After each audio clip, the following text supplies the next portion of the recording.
Basically, our theme for the whole fall was to just play our game, prepare, and we were hoping to meet eventual ranked teams, whether it was ITA, at the ITA tournament, which is a number of strong teams there, which was 2 weekends prior to our ODAC individual tournament. And then we knew Washington and Lee is always the team to beat. They have been the perennial favorites and strength of our conference. And but I knew our team was looking forward to that challenge, and with the results that they had posted in previous weekends, I was confident that it was going to be an eye-opening experience for everybody in the conference to now watch Sweetbriar tennis. Seedings were, I guess, pretty typical for the standard of our ODAC teams, based on past results, and they're showing some previous wins over other ODAC teams. Ariel had beaten the #1 girl from Holness, who was probably the second seed last year in the spring tournament. But so she was in the second seed position. Moriah was also in the second seed position in her flight. So we really had some good positioning all the way through.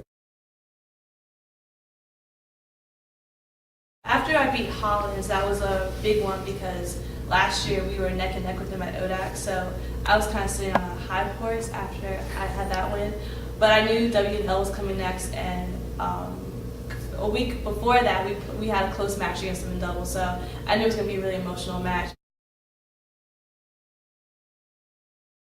We had, me and AJ had a meeting with Teresa and Tom, and they basically went over the basics of how to play and not to put your emotions in it, and like to stay focused, and just don't think of it as Washington only, just think of it as just a normal team. They told me basically to play my game. Don't allow what the opponent is doing to change my game.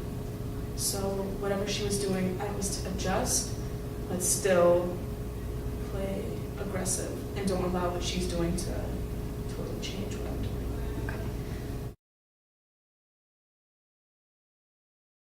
I didn't even know what round I was in actually when I made it to Sunday, because I never get a draw. I don't want to know who I'm playing or what school I'm playing. I just want to keep playing each match in each round one at a time. So after Sunday, I was actually very pumped. I was excited because, you know, that's more wins for the team. Everybody had been playing well that day, so everybody was pretty happy. And then going into Sunday, I didn't want to be too confident or too high, but I wanted to still keep focusing on my game and playing the way that I did on Saturday. Very emotional match. I started out losing the first set 2-6, and the other team was really pumped. You know, the coach didn't even walk on the court because he felt that my opponent was going to win. But I had a different view in mind. I told myself, I even told Teresa, I was going to take the second set and push it to a 10-point tiebreaker. So I started out, I was up 4-1 in the second set, and then my opponent ended up coming back, which made it 4-all. And then I was down 4-5, and if she would have won that game, that would have been the match. But I ended up taking that at 40-love and tying it at 5-all. Then I went up 6-5, and then took the second set 7-5. So then we went into a 10-point tiebreaker, and 10-point tiebreakers are really emotional because it's like each point counts. Like if you miss 1 point, that means that could put you in the hole. So I started out going up 2-0, and it was 2-1. It was 3-2, then 3-all. And then I went up 5-2, and then she came back, which made it 5-all. And then I got 2 more points, which made it 7-5. Yeah, 7-5, 6-5, 8-5, 9-5. And then I thought she was going to hit a ball that was going to go out, and I didn't go after it, and she ended up hitting a winner on me, so it made it 9-6. So like the last point was really tight, and she missed her first serve, so I knew if she double faulted, that would win the match. But I tried not to think about it too much, and then we played out a point. She hit a backhand way out in the alley, and then that was the game. I won the first game 1-0, and then she won the second game. It was 1-all. I won the third game 2-1, and then after that, I had a very clear idea of what I was supposed to do in this match. In my head, it was like a switch just came in my head and I knew exactly what to do. We started the second set, and I lost the first game 0-1. And I wasn't defeated, but at that moment I thought to myself, okay, don't get too complacent, so keep playing aggressive.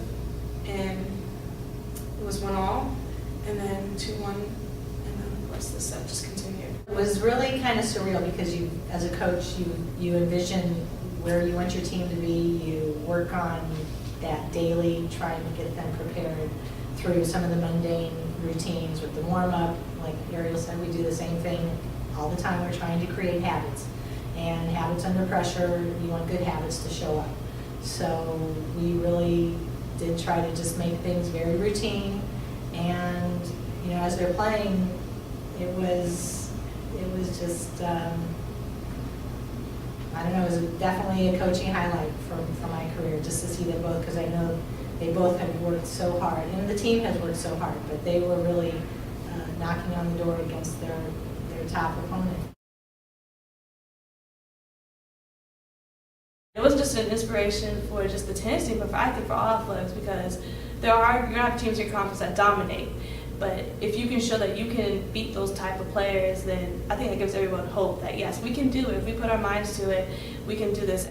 I'm going to use it as confidence. I'm very confident in myself now, and I expect to do well this coming spring, but I'm not going to relax. I'm going to still keep training hard, keep practicing, cross-training, you know, making sure our whole entire team comes out together and we keep practicing, gym workouts, just basically doing what we've been doing throughout the fall season to be that much better for spring.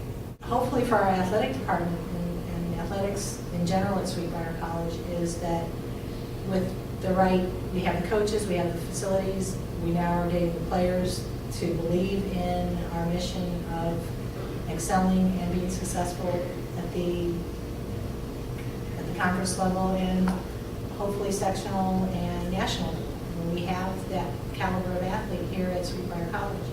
And you know, it's a matter of us attracting more and getting the word out that we are the team to watch. We are the school to be part of.